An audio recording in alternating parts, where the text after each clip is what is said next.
मकर संक्रांति और खिचड़ी एक दिन, क्या करें? सत्तला एकादशी मनाएं या फिर खिचड़ी खाएं? इस बार दोस्तों बहुत ही कंफ्यूजन वाला त्योहार है, क्योंकि एकादशी को खिचड़ी यानी कि चावल नहीं खाते हैं और उसी दिन मकर संक्रांति है, जो कि एक पर्व ऐसा है जहां खिचड़ी बनाई ही जाती है। तो इसी टॉपिक को लेकर आपको शुभ मुहूर्त और तिथि भी बताएंगे और ये भी बताएंगे कैसे हम खिचड़ी बनाएंगे या नहीं बनाएंगे। इस बार मकर संक्रांति पर ऐसा संयोग बन गया है, तो श्रद्धालु कंफ्यूजन है। 14 जनवरी 2024 को मकर संक्रांति के साथ सत्तला एकादशी भी है। शास्त्रों में एकादशी के दिन चावल खाना वर्जित है। ज्योतिष विशेषज्ञ ने कहा कि ऐसा संयोग 2003 में बना था और अब 23 साल के बाद फिर से ऐसा हुआ है, जब एकादशी और संक्रांति एक साथ पड़ गए। जब भी ऐसा संयोग बनता है तो सबसे पहले ये देखा जाता है कि उस दिन एकादशी तिथि कितने बजे तक रहेगी। तो पंचांग के अनुसार माघ कृष्ण पक्ष की एकादशी 14 जनवरी की शाम 5:52 पर खत्म हो रही है।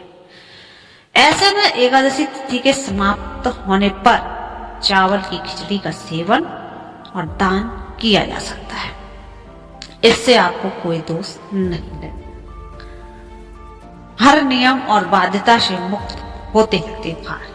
कई ज्योतिषों ने यह भी कहा है कि सनातन परंपरा में शुभ तिथियां और त्योहार किसी भी तरह की नियम और बाध्यता से मुक्त होते हैं। यही कारण है कि त्योहारों पर कोई भी शुभ कार्य बिना किसी संदेह के पूरा किया जा सकता है।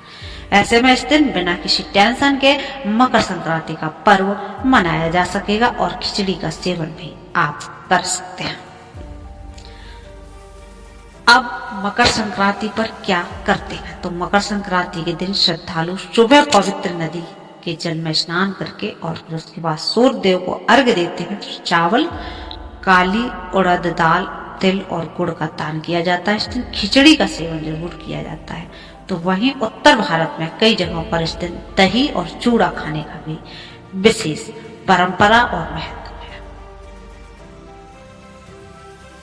अब बात करते हैं मकर संक्रांति के शुभ मुहूर्त की और फिर बात करेंगे सत्तला एकादशी की। तो मकर संक्रांति जो है वो जो 14 तारीख है, सूर्य दिन में राशि परिवर्तन कर रहे हैं। मकर संक्रांति की तिथि 14 जनवरी 2026 बुधवार को रहेगी। वही सूर्य का मकर राशि में गोचर दोपहर 3:06 पर होगा। शास्त्रों के अनुसार उदय तिथि के आधार पर मकर संक्रांति 14 जनवरी 2026 मनाई जाएगी। सत्तला एकादशी की बात करें तो एकादशी तिथि की शुरुआत 13 जनवरी 2026 को दोपहर के 3:16 से हो जाएगी और अगले दिन 14 जनवरी 2026 को शाम के 5:53 तक रहेगी। ऐसे में उदय तिथि को ध्यान में रखते हुए सत्तला एकादशी का व्रत भी 14 जनवरी को ही यानी कि बुधवार मनाया जा रहा है, मकर संक्रांति वाले ही दिन। लेकिन ये 5:53 पर जब समाप्त हो जाएगा, उसके बाद आप खिचड़ी बना के आराम से खा सकते हैं, दान पुण्य कर सकते हैं। दान पुण्य तो हम लोग सुबह भी कर सकते हैं और खिचड़ी हम शाम के टाइम खा सकते हैं।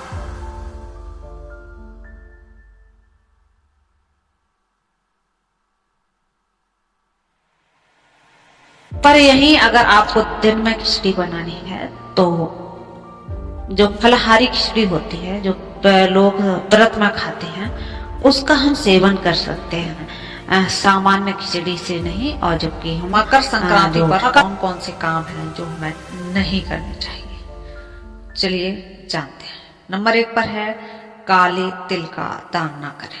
संक्रांति पर तिल का बहुत ही विशेष महत्व रहता है, लेकिन काले तिल का दान इस दिन वर्जित माना गया है, क्योंकि काले तिल शनि ग्रह से जुड़े हुए होते हैं, जबकि मकर संक्रांति पर सूर्य का प्रभाव सबसे अधिक रहता है। ऐसे में काले तिल का दान करने से सूर्य और शनि के बीच असंतुलन बढ़ सकता है, जिससे धन संबंधी समस्याएं उत्पन्न होती हैं। इसके स्थान पर सफेद तिल, गुड़ और चीनी या फिर खिचड़ी का दान करना आपके लिए शुभ फलदायी हो सकता है।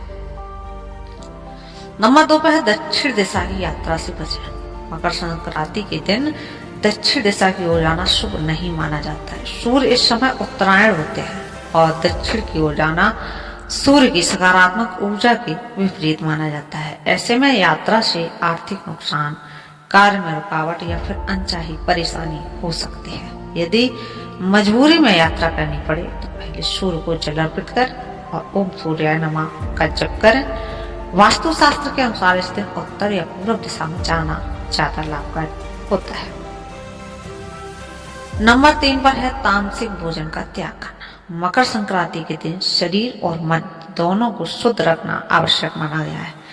इस दिन मांसाहार, मदिरा, लहसुन, प्याज, भारी भोजन करने से बचना चाहिए। सूर्य सात्विक ऊर्जा का प्रतीक है। तामसिक भोजन उस ऊर्जा को कमजोर करता है। इसका प्रभाव स्वास्थ्य के साथ साथ मानसिक शांति और आर्थिक स्थिति पर भी पड़ता है।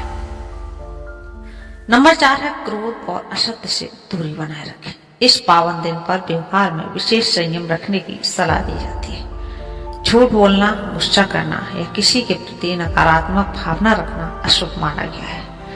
सूर्यदेव सत्य, प्रकाश और अनुशासन के प्रतीक है, इसलिए मकर संक्रांति पर शांत रहें, मधुर वाणी बोलें और सकारात्मक सोच अपनाएं। ओम गृहणी सूर्याय नमः मंत्र का जप करने से पूर्व सूर्य की कृपा बनी रहती है पूरे वर्ष। नंबर 5 पे है दान और पूजा विधि में सावधानी क्या क्या करते हैं। मकर संक्रांति पर दान अत्यंत